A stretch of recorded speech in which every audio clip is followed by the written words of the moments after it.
Olá, meu nome é Carlos Siqueira, seja muito bem-vindo e bem-vinda a este meu canal. Aqui nós falamos de literatura e tentamos falar sempre sobre escritores diferentes, de épocas, estilos, nacionalidades e gêneros diferentes. E hoje, pela primeira vez, eu trago um conto francês, de um dos maiores escritores da França do século XIX, ali do período do realismo, um homem que foi amigo de Gustave Flaubert, grande escritor, o pai do realismo, autor de Madame Bovary, um clássico assim, inigualável. Teve gente que tentou copiar, hein? Não vou dizer quem foi não. Um cara português aí. Uma hora eu vou fazer vídeo sobre ele, hein? Aguarde. Pois bem, estou falando de Guy de Maupassant. Eu escolhi um conto que eu gosto muito, é um dos meus preferidos e está presente nesta antologia chamada A Selva do Dinheiro, em que nós temos vários escritores de épocas, estilos, nacionalidades diferentes, em que todos eles vão contar, narrar histórias em que o personagem principal, no fundo, é o dinheiro. E nessa história que eu escolhi, obviamente, não é diferente. O título do conto é O Colar de Diamantes, de Guy de Maupassant.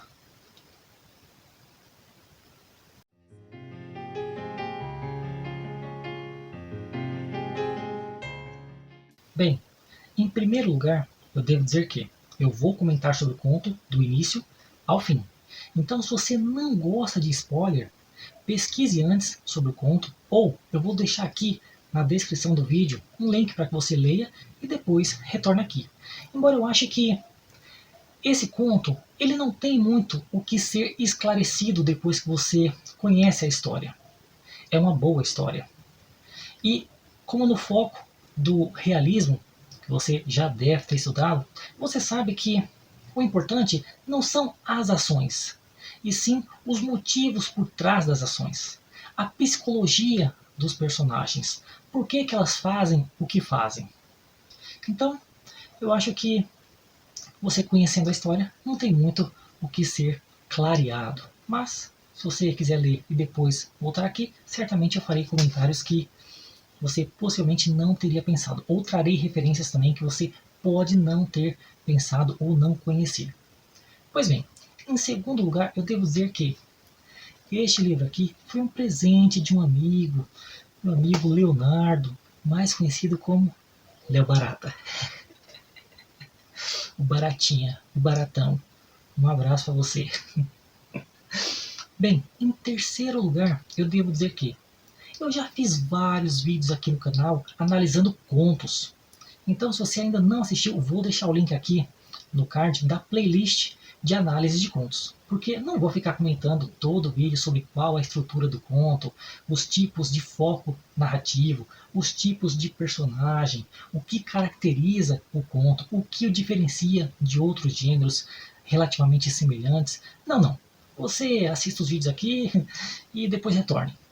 Pois bem, agora sim vamos comentar sobre essa história curiosa, pitoresca, chamada O Colar de Diamantes, de Guy de Maupassant. Não. Antes de comentar sobre o texto em si, é preciso fazer um breve comentário sobre o Guy de Maupassant, esse grande escritor francês, um dos maiores da sua época, e um dos maiores e os melhores contistas, viu? Um dos maiores contistas de todos os tempos, assim, um mestre da narrativa breve. Um cara assim com uma criatividade absurda e também uma eficiência muito grande na sua escrita. Pois bem, e lá no começo do vídeo nós já vimos que ele é um escritor do século XIX, ali do período do realismo.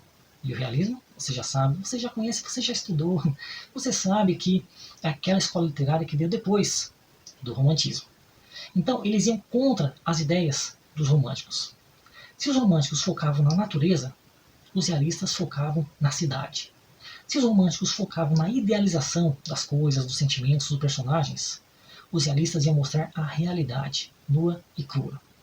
Se os românticos focavam nos sentimentos bons, positivos do ser humano, os realistas iam mostrar os dois lados da moeda. Eu não vou dizer que eles iam focar no lado negativo, porque quem ia fazer isso, na verdade, seria os naturalistas, que viviam ali na mesma época, eram contemporâneos.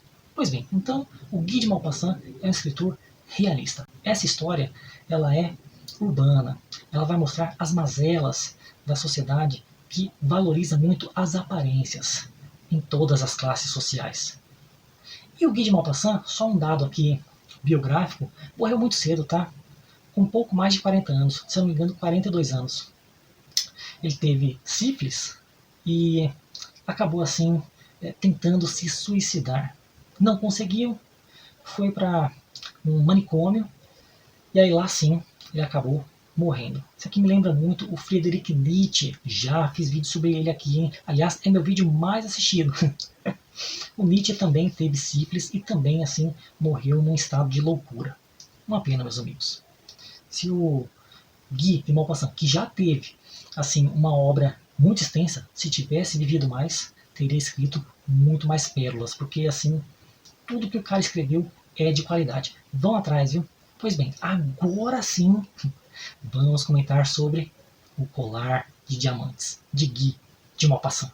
Bem, a história é muito simples, como várias histórias do período realista, que focavam mais no psicológico dos personagens e não nas ações. As ações são muito simples. O que convém é investigar por que tal personagem toma tal ação.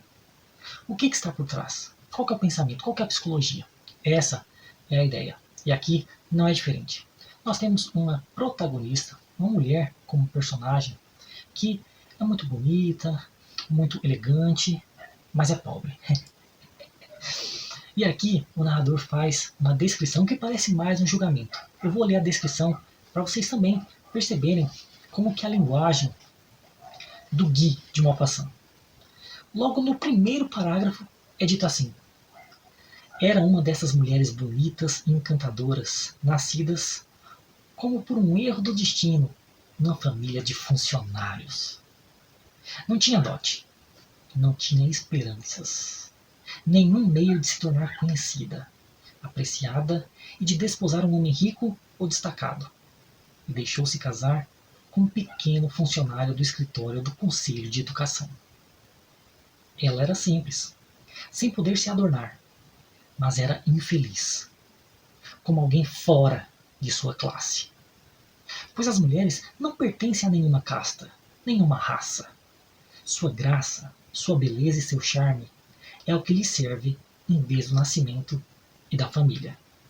Sua fineza inata, sua elegância instintiva, sua elasticidade de humor são sua única aristocracia, tornando algumas filhas do povo iguais às grandes senhoras.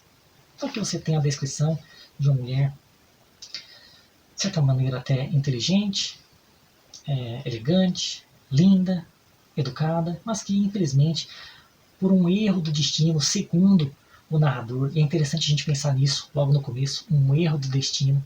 Tem gente que acredita nisso, né? Que tudo já está programado. E aí parece que o destino, ou Deus, ou quem quer que seja, prega peças na gente. Bem, fica aí a reflexão e já o indício do que pode vir, hein? Meus amigos. Pois bem.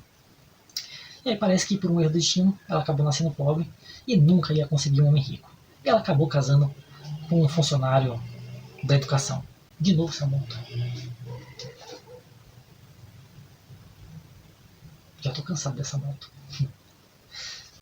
Pois bem, e ela era uma mulher infeliz, porque ela não se via na sua própria classe. E aqui você perceba já o realismo das coisas, né? Tem gente que almeja muito o que está longe, o distante. E assim, há quem diga que é preciso sempre buscar o horizonte. Essas pessoas não estão erradas. Eu acho que o horizonte deve estar visível, para que pelo menos nós não nos esqueçamos dele. Lembrei agora de uma frase do Carlos Heitor Coni. Já fiz vídeo aqui no canal sobre ele, hein? Sobre o quase memória, um quase romance. E lá tem uma frase que eu achei assim memorável, que ele diz assim: não farei grandes coisas amanhã, mas eu preciso do amanhã, pelo menos hoje. E é isso. O horizonte precisa estar visível para que nós não nos esqueçamos da nossa meta, do nosso objetivo. Só que tem que lembrar, há coisas que são impossíveis de ser alcançadas. E essa mulher aqui, ela sofria por isso. Você não tem que sofrer. Você tem que estar consciente da sua posição, do processo, do aprendizado, das conquistas que você vai conseguindo ao longo do tempo. Mas essa mulher não. Ela só se reclamava. Ela só sofria. Aqui tem uma passagem até que o marido dela, um homem simples, um homem humilde, um homem que aceita a sua posição. E ele chega em casa e a mulher tinha feito pastel de carne. Ele fala, nossa, como eu adoro isso, não há nada melhor do que isso. Enquanto a mulher se lastima, porque na verdade ela estava pensando naquelas comidas requintadas que ela ouvia falar por outras pessoas que os ricos comiam. Meus amigos, cuidado com essas pessoas, viu? Pois bem, até o narrador, ele narra uma frase interessante aqui, que é dita assim, não tinha mantos nem joias, nada, e só amava estas coisas. Curioso, esse tipo de amor, você amar o que você não tem, você amar a ilusão. O que lembra, por sua vez, Platão, grande filósofo grego ali, esqueci, 400 anos antes de Cristo? Acho que é isso, né? Confere aí e coloca aqui o editor. O editor sou eu mesmo. Pois bem, e o Platão ele tem um livro chamado O Banquete, em que lá vários homens vão se reunir para um banquete e eles vão discutir a natureza do amor. O que é o amor? E uma das concepções, porque são vários personagens e cada um vai propor uma resolução, um dos personagens vai dizer que, na verdade, o amor é a falta, o amor é o desejo. Porque eu quero uma pessoa, eu a amo, eu não a tenho ainda. Porque quando eu a tiver, eu a deixarei de amar. Isso aqui me lembra, por sua vez, ele, Arthur Schopenhauer. Já o mencionei aqui no vídeo sobre José Régio. Vou deixar o link aqui na descrição. Schopenhauer vai dizer isso, né? Que a vida é sofrimento. Porque eu estou falando só com a mão porque eu estou segurando o livro com a outra, tá? A vida é sofrimento porque você quer uma coisa, você não a tem. Porque você só quer aquilo que você não tem. Então você sofre. Mas quando você tem a coisa, você sofre de tédio. Então você sai de um sofrimento para ir para outro. E aí você não quer ficar no tédio também. Então você busca outra coisa. E aí você sofre de outra maneira de novo. E por aí vai, né? E isso aqui me lembrou, né? Não tinha essas coisas, mas as amava. Como é que você ama o que você não tem? Me lembra a concepção de amor do banquete, quer dizer, uma das concepções apresentadas por Platão lá no banquete. Uma hora eu vou trazer o Platão aqui, viu? Aliás, eu já trouxe, na verdade, uma visão dele sobre a literatura no vídeo que eu fiz sobre Maxim Gorky, sobre um conto também. Vou deixar o link aqui no card. Na verdade, o YouTube só deixa eu colocar 5 cards, né? Não sei se vai dar para colocar todos, não. Pois bem, continuando. Então, um dia, o marido chega em casa e fala, mulher, olha o que eu consegui, e entrega para ela um envelope. Ela olha, lê e joga o envelope longe. O que era? Esse envelope era um convite para uma festa, assim, uma festa rara, para poucas pessoas, assim, do alto escalão. E ela joga fora porque ela fala, e daí que nós somos convidados? Eu não tenho roupa para sair. Cuidado com essas pessoas, hein? Vivem se reclamando. E aí ele fala, mas e aquele vestido que eu acho lindo? Ela fala, não é suficiente. E aí ele fala, tá, mas quanto que seria para fazer um vestido novo? E ela vai e fala lá uma quantia. E era justamente a quantia que ele tinha guardado, porque ele queria participar de uma caçada com os amigos. É interessante a gente pensar nisso, que a mulher queria fazer parte da alta classe. E o homem, mesmo que comum, também queria fazer parte de um grupinho de caçadores. Todo mundo quer estar em um grupo. Nós somos seres gregários. No último vídeo, foi sobre o Inácio de Loyola Brandão, eu mencionei sobre o Elias Canetti, ou Canetti, não sei como é que fala, sobre massa e poder. Uma hora eu vou trazer esse livro aqui, hein? E lá ele fala, né, que nós sempre tentamos nos encaixar dentro de massas. Pois bem, uma hora eu faço vídeo sobre ele. E aqui é a mesma coisa. Ela queria ser da alta classe, o camarada queria fazer parte dos caçadores, e também é importante a gente pensar como que tudo envolve dinheiro. Como que ele é onipresente na nossa sociedade. Como que para fazer parte de certos grupos é preciso pagar, mesmo que seja para caçar com os amigos. Meus amigos. Amigos. Pois bem, continuando. E aí o cara fala, tá bom, eu dou o dinheiro para você comprar lá um vestido. Ela fala, mas não vai adiantar, porque eu não tenho nada para me adornar. Não sabe o que é adornar? Vai procurar no dicionário. Ele fala, mas você pode colocar assim um colar de flores, coisa linda. Coitado, homem simples, né? Um homem que vê assim a beleza, a felicidade, as coisas pequenas. E isso muitas vezes é necessário, mas a mulher fala, não é suficiente.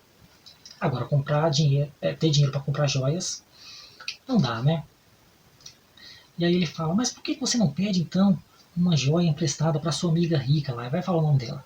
Ela fala, é mesmo, porque eu não pensei nisso antes? E lá foi ela então pedir joias emprestadas para sua amiga rica. Pois bem, então lá vai ela pedir joias emprestadas para sua amiga rica. Porque, como ela mesma diz aqui, não existe nada pior do que você ser um pobre no meio dos ricos. Isso aqui me lembra uma frase que muita gente diz, que é assim, é melhor você ser um rico no meio dos pobres do que um pobre no meio dos ricos. Uma frase assim, questionável, né? Porque eu, pessoalmente, Carlos Siqueira, eu acho que o legal não é você ser adorado por pessoas que estão relativamente, às vezes, é, subjetivamente, abaixo de você. Eu acho que o melhor mesmo é você estar no seu lugar com pessoas semelhantes e não estar acima ou estar abaixo. Você ser tratado dignamente. Isso aqui me lembra uma frase de um livro que eu fiz um vídeo recentemente, Hereges, do Leonardo Padura, grande escritor cubano. Se der, vou deixar o link aqui no card. E lá, o Daniel Kaminsky, quando vai se casar, o tio dele, Joseph Kaminsky, dá um dinheiro para ele, assim, dá uma quantia que ele juntou a vida inteira. E aí o sobrinho, Daniel, fala, que isso, tio, não precisa disso não. Ele fala, precisa sim, porque a dignidade é necessária. A dignidade é importante. Uma frase muito simples, mas muito impactante também. Quantas vezes, quantas pessoas não perdem a dignidade simplesmente para continuar sobrevivendo? Isso que eu nem vou falar subvivendo, como diz o Cassiano Ricardo num dos poeminhas que eu já li aqui. Aliás, vou trazer mais Cassiano Ricardo, hein? Agora eu acho que não dá mais para marcar card, não. Pois bem, então lá foi ela pedir o colar emprestado, a mulher apresenta todas as joias que ela tem e fala, pode escolher, qualquer uma. E ela se encanta por esse colar de pérolas, esse colar de diamantes. E vai pra festa, e assim é muito cotejada, todo mundo acha ela linda, educada, interessante. Nossa, mas quem é essa mulher? Parece assim uma princesa. Mas na verdade ela é pobre. E acaba a festa, ela volta para casa e aí tem aquele choque de realidade, né? Volta a pé. Não tem ninguém para buscar, não tem uma carroça. Vai pagar para aqueles carros de aluguel que levam, né? E aí chega em casa, ela quer se olhar no espelho pela última vez para ver-se como princesa. E ela toma um susto. O colar não tá com ela. O colar sumiu.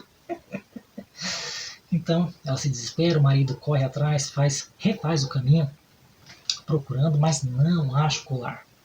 E aí eles se desesperam, pedem um tempo para a mulher, para a dona, para a mulher rica lá, para devolver, dizendo que quebrou o colar, vai ter que arrumar e tal.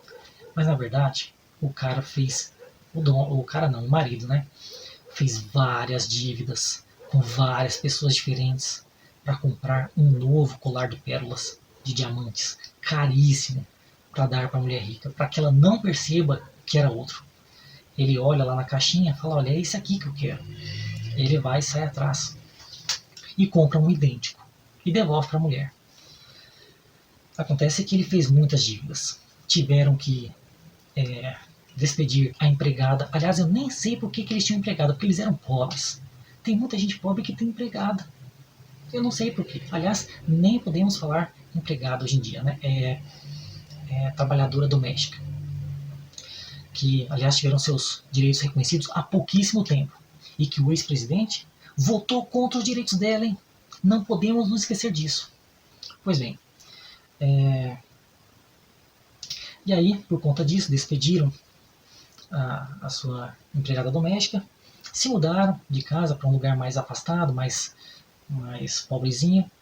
Eles já eram pobres. A mulher teve que trabalhar, teve que valorizar seu próprio dinheiro, porque o pouco que ganhava era para pagar as dívidas por conta do colar, por conta da ganância dela. Ela que queria ser da elite, queria ser assim, do alto escalão, mas não era. Pois bem, e aí passam-se muitos anos e ela fica feia. Ela se deixa de se importar com a aparência, porque o que importa mais é viver, sobreviver. Então passam-se os anos e, por coincidência do destino, como foi dito lá no começo, a mulher que ficou feia reencontrou na rua a sua amiga rica, que continuava bela, e isso é muito importante de ser ressaltado. Ela continuava bela, porque ela era rica. Ela tinha tempo para se cuidar, ela tinha dinheiro para se cuidar. E aí ela fala com a amiga nem a reconhece, porque a mulher que começou a trabalhar, que pegou o colar emprestado e que perdeu e que agora fez várias dívidas para pagar o outro colar, ela ficou feia, ficou desgastada. Isso aqui me lembra uma passagem do romance autobiográfico misturado com ficção, O Primeiro Homem, de Albert Camus, grande escritor argelino, com naturalidade francesa, prêmio Nobel de literatura, ele que também era filósofo. Nesse livro, O Primeiro Homem, que eu ganhei, aliás, de presente da minha professora Zoraide, que eu chamo de Zoraidinha, tem uma passagem aqui que ele reflete sobre isso, sobre a diferença do tempo para quem é rico e quem é pobre. Vou ler aqui. Ele diz assim: a memória dos pobres já é por natureza menos alimentada que a dos ricos. Tem menos pontos de referência no espaço, considerando que eles raramente saem do lugar onde vivem. E tem também menos pontos de referência no tempo de uma vida uniforme e sem cor. É claro que existe a memória do coração, que dizem ser a mais segura, mas o coração se desgasta com as dificuldades e o trabalho. Esquece mais depressa sob o peso do cansaço. Só os ricos podem reencontrar o tempo perdido. Para os pobres, o tempo marca apenas os vagos vestígios do caminho da morte. E além disso, para poder suportar, não convém se lembrar muito. É preciso ficar muito perto de cada dia, de cada hora. E aí ele segue por aqui. É isso, a diferença entre o tempo do rico e do pobre, que é um tempo diferente. O tempo psicológico, não só psicológico, mas também cronológico. O rico que vive mais, porque ele pode praticar atividade física, ele pode pagar um bom médico, ele pode comprar alimentos de qualidade, enquanto o pobre não. Então o tempo é diferente para cada um. A pessoa que trabalha se desgasta, se cansa, esquece dos prazeres. Isso quando não esquece dos próprios sonhos. Meus amigos. Então, a mulher que começou a trabalhar ficou diferente, ficou feia, ficou velha, enquanto a outra continuou jovem, continuou bela, continuou rica. E ela fala: menina, onde é que você ficou todo esse tempo? Você saiu da nossa cidade lá. Pois é, foi tudo por sua causa. Minha causa? É. Lembra do colar? Sim. Então, na verdade, eu perdi o colar. Como assim você perdeu se você me devolveu? Muito curiosa essa parte. Porque o que está demonstrado aqui?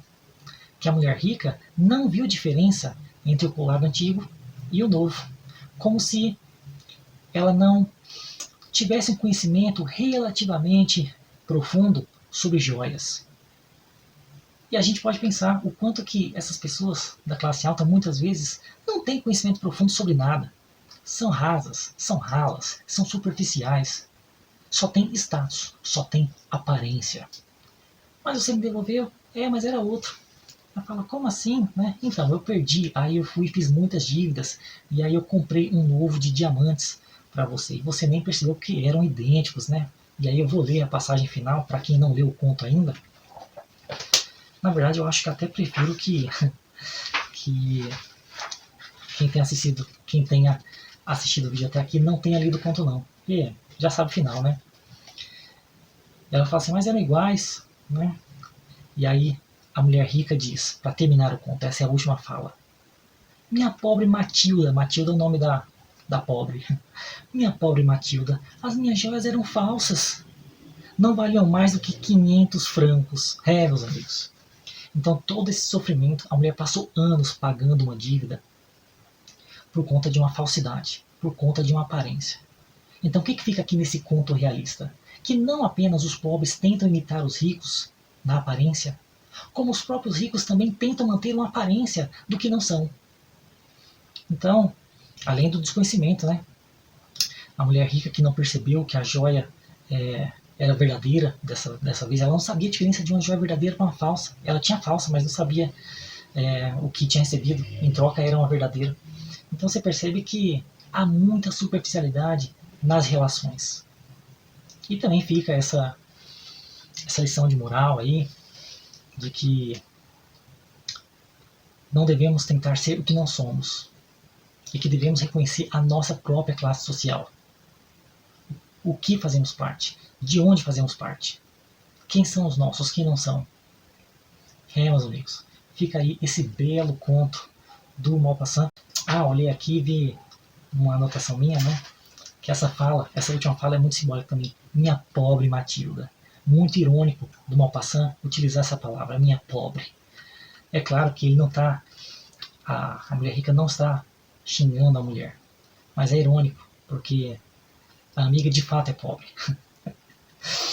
Então fica essa graça tão comum nas histórias realistas. Grande conto. Gostei bastante. Esse foi o Guy de Maupassant, o colar de diamantes. Eu ia falar de pérolas. O colar de diamantes, presente nessa antologia aqui, que é um livro antigo, tá? Mas se encontra aí, usado, em bom estado. Esse livro aqui, ele é usado, mas está em excelente estado. A Selva do Dinheiro.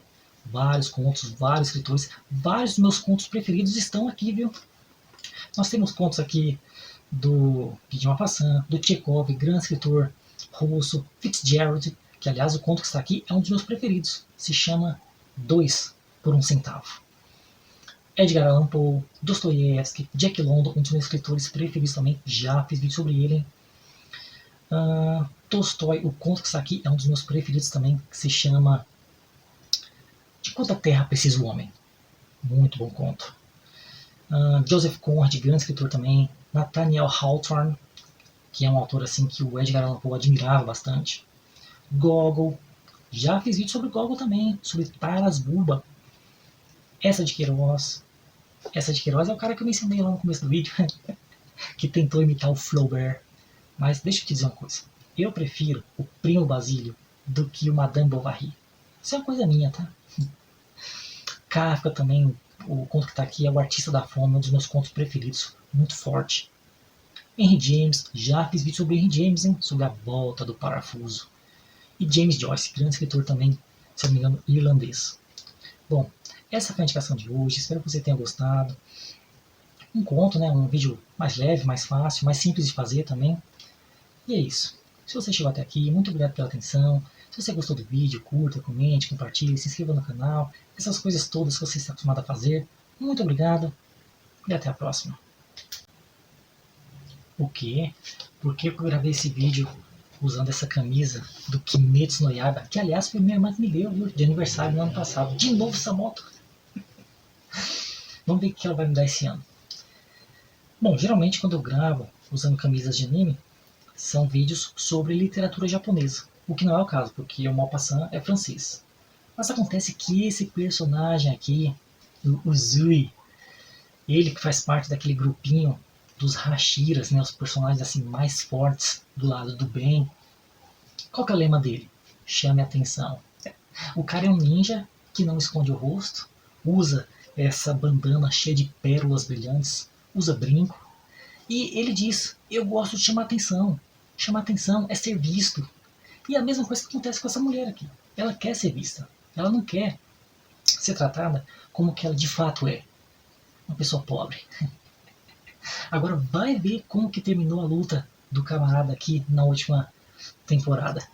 O cara perdeu o braço. O cara ficou todo acabado assim, até se aposentou. Mas continuou com 3 mulheres. Sem contar que esse personagem aqui, o Zui, Ele faz parte do grupinho dos mais fortes, mas ele é um dos mais fracos entre os mais fortes. Lembra lá da história? É uma vergonha ser um pobre no meio dos ricos. Será que é uma vergonha ser um fraco no meio dos fortes? Fica aí a reflexão. Mas não pense que eu não gosto do Uzui. Não, viu? Um dos meus personagens preferidos. Eu também queria ser visto aqui no YouTube. E por que eu não sou visto? Porque você não compartilha o canal, você não curte os vídeos, você não comenta, você não manda para outras pessoas. Aí fica difícil, né, meu amigo?